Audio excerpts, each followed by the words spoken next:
Sets are another collection type. Sets are actually built into Python. You can write down a set literal using curly braces, just like a dictionary, but you don't use any colons to separate key-value pairs, because sets don't have key-value pairs. They're just a bunch of values. But duplicate elements are removed on construction. And sets are unordered, just like dictionary keys. So let's look at a few examples. If I create a set, I put comma-separated values within braces, but duplicates are removed, and the order may be forgotten. So if I look at what's in the set now, even though I wrote 4 twice, it's just in there once.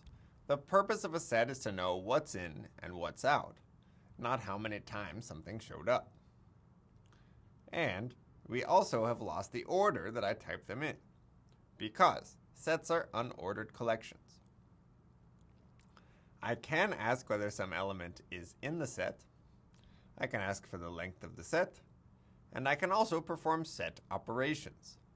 So s.union of another set returns a new set that has all of the elements of the old set, 1, 2, 3, 4, and all of the elements of the new set, 1 and 5.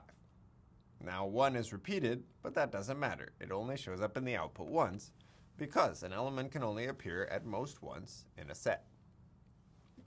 There's also an intersection method that gives you back a new set with only the elements in common between S and the argument that's passed in. So 3 and 4 appear in both of these sets, and so we get a set containing 3 and 4. Now, it's nice to know that this set built-in type exists, but our purpose today won't be to learn how to use this set. Instead, we're going to build our own. It won't work quite in the same way, but it will be an interesting exploration of how to use both the linked list class and the tree class that we developed previously. It will also let us look at some order of growth issues that occur when you process collections. Okay, so here's how we're going to implement sets. We're going to try 3 different ways and see if we can get various operations to be faster than they were before.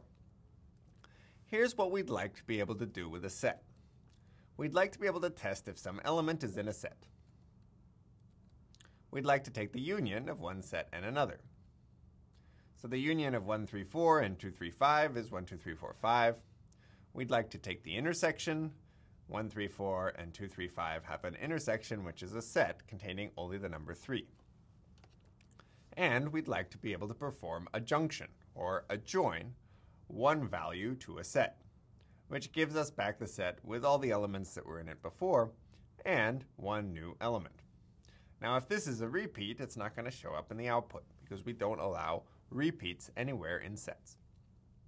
Now, we are going to use functions in order to do this, and just define sets in terms of our existing classes, link and tree. But of course, we could actually replicate the behavior of the built-in set by defining a new class, making sure that we set all the special methods in order to make sure that union and intersection and element selection and all of this kind of stuff work correctly. We're not going to go through that today, because I think you have enough information to figure out on your own how to do that once you know the algorithms that allow us to implement union and intersection and adjoining. So that's what we'll focus on today. How do you actually implement this stuff as functions?